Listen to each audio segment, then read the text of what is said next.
Ladies, I'm here on the show, and I'm here on the show to talk about some NBA news. Also, episode 29, I'm up to 29 episodes on the NFL and NBA news. So, just a little bit of news I'm going to talk about here today. So, just a little bit, not too much, maybe like 7, 8 stories I found I wanted to talk about. Just wrote down some stuff for the news.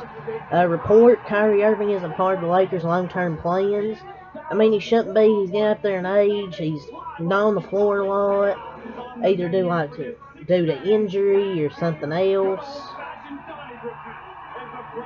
It's just, or because like the vaccine he missed a lot of time or injury. He's really good when he's healthy, but he just misses too many games, and you shouldn't have that for your long-term plans as your team's getting older.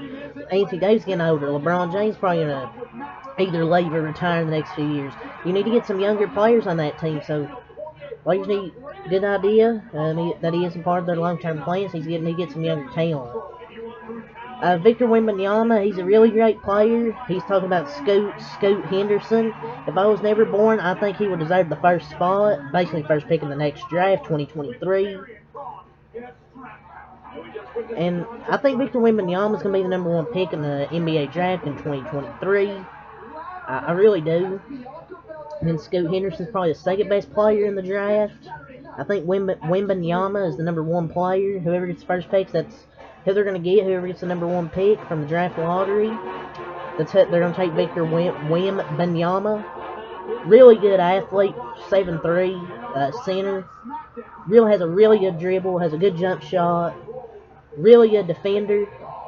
Because you see some of these 7-footers aren't really great defenders, but he's a really good defender. Defends good around the rim. So I think he's a better player. But Scoot Henderson's really good. So don't get me wrong, he's really good. I think he's going to be the 2 best players out of this draft class next year. Meta World Peace, or Meta whatever he goes by now, he declares LeBron James is officially the greatest player to ever play. Bullshit. LeBron James is not the greatest player to ever play the game of basketball.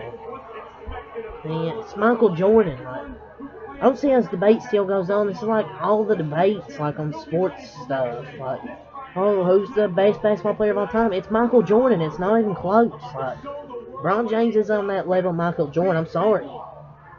I could take many players over LeBron James. Magic Johnson, Kareem Abdul-Jabbar, Kobe Bryant. I'd take Steph Curry, not just because I'm a Warrior Curry fan, but he's just a better player at this point. LeBron just gets those stats, man. It doesn't lead to winning.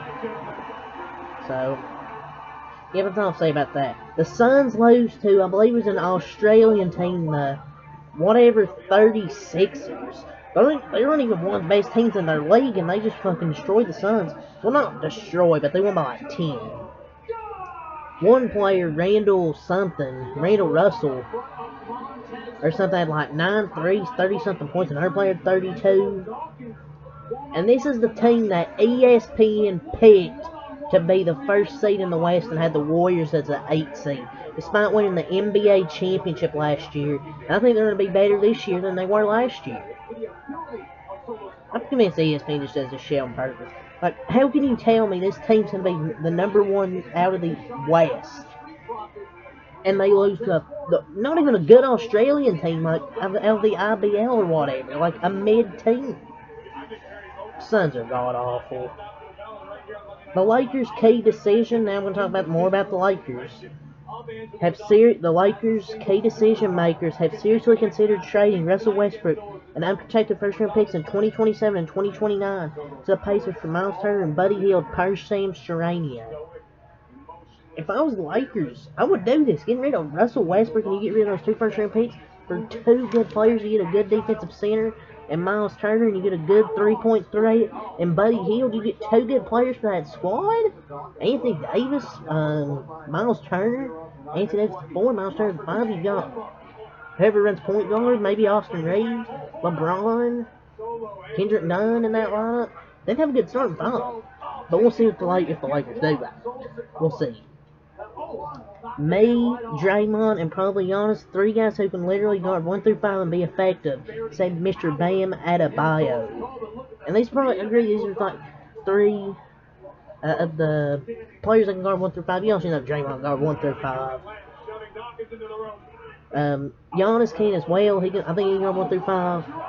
Bam Adebayo, three best defensive players in the league. Always in that contention for the defensive player of the year. So, agree here with Mr. Adebayo.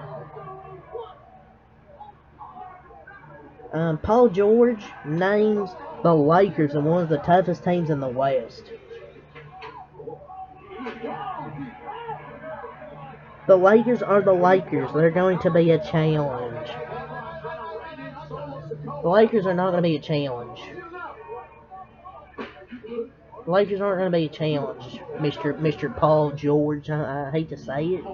The Lakers aren't going to be a challenge, Mr. George. Report. The Warriors-Lakers game on October 18th is the second most expensive regular season game of all time. And this, and I was flabbergasted when I saw this would be the second most expensive game of all time per the report. I think it's October 18th, the opening game of the year, I believe. So, it's going to be interesting. I believe it's the first, I think it might be say regular season game, I'm a dummy. It's the Warriors ring ceremony, I believe. First game of the season against the Lakers, so can't wait for the NBA. Cannot wait for the NBA to start recapping the NBA. So, with all, stick to this video for NBA news. Leave a like, comment, subscribe for more. Thanks, I'm out. Peace.